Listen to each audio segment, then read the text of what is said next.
Hello everyone, welcome to my channel Questions Bank. আজি আমি ভিডিঅ'ত লৈ আহিছো অসমীয়া সাধাৰণ জ্ঞান অতিকৈ গুৰুত্বপূৰ্ণ প্ৰশ্ন আৰু উত্তৰৰ পাৰ্ট 4 যদি ভিডিঅ'টো চাই ভাল লাগে তেন্তে লাইক কমেন্ট আৰু শ্বেয়াৰ কৰিবলৈ নাপাহৰিব আৰু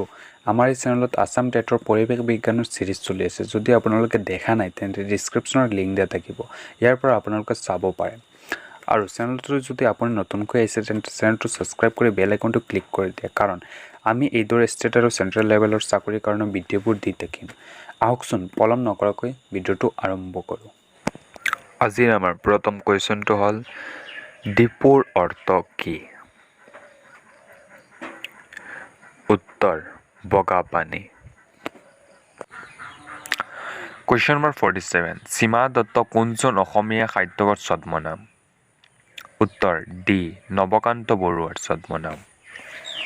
কুৱেশ্যন নম্বৰ 48 অসমত বগ্মী বৰ নামেৰে জনপ্ৰিয় কোন উত্তৰ নীলমণি ফুকন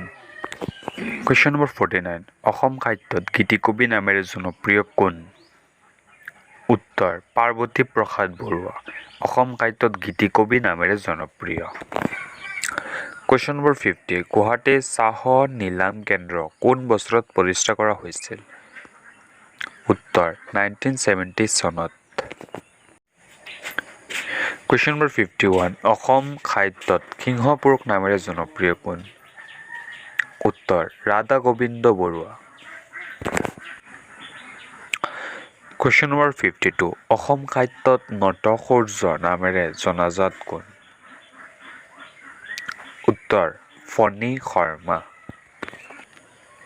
কুৱেশ্যন নম্বৰ 53 অসম সাহিত্যত উপন্যাস সম্ৰাট নামেৰে কোন জনপ্ৰিয় উত্তৰ এ ৰজনীকান্ত বৰদলৈ কুৱেশ্যন নম্বৰ 54 কৃপাপৰ বৰবৰুৱা কাৰ কলম নাম উত্তৰ লক্ষীনাথ বেজবৰুৱাৰ কলম নাম কুৱেশ্যন নম্বৰ 55 কোন বছৰত অসম সংস্থা গঠন কৰা হৈছিল উত্তৰ বি 1903 চনত কুৱেশ্যন নম্বৰ 56 কোন চনত গুৱাহাটী বিশ্ববিদ্যালয় প্ৰতিষ্ঠা কৰা হৈছিল উত্তৰ 1948 চনত গুৱাহাটী বিশ্ববিদ্যালয় প্ৰতিষ্ঠা কৰা হৈছিল কুৱেশ্যন নম্বৰ 57 অসম আৰক্ষীৰ মুখ্য কাৰ্যালয় ক'ত আছে উত্তৰ গুৱাহাটী কুৱেশ্যন নম্বৰ 58 কোন বছৰত খগেন মহন্তৰ মৃত্যু হৈছিল উত্তৰ এ 12 জুন 2014 তাৰিখত কুৱেশ্যন নম্বৰ 59 কোন তাৰিখত শ্বহীদ দিৱস উদযাপন কৰা হয় উত্তৰ চি 10 ডিচেম্বৰত কুৱেশ্যন নম্বৰ 60 অসমৰ ৰাজ্যিক গছ কি উত্তৰ হলং গছ অসমৰ ৰাজ্যিক গছ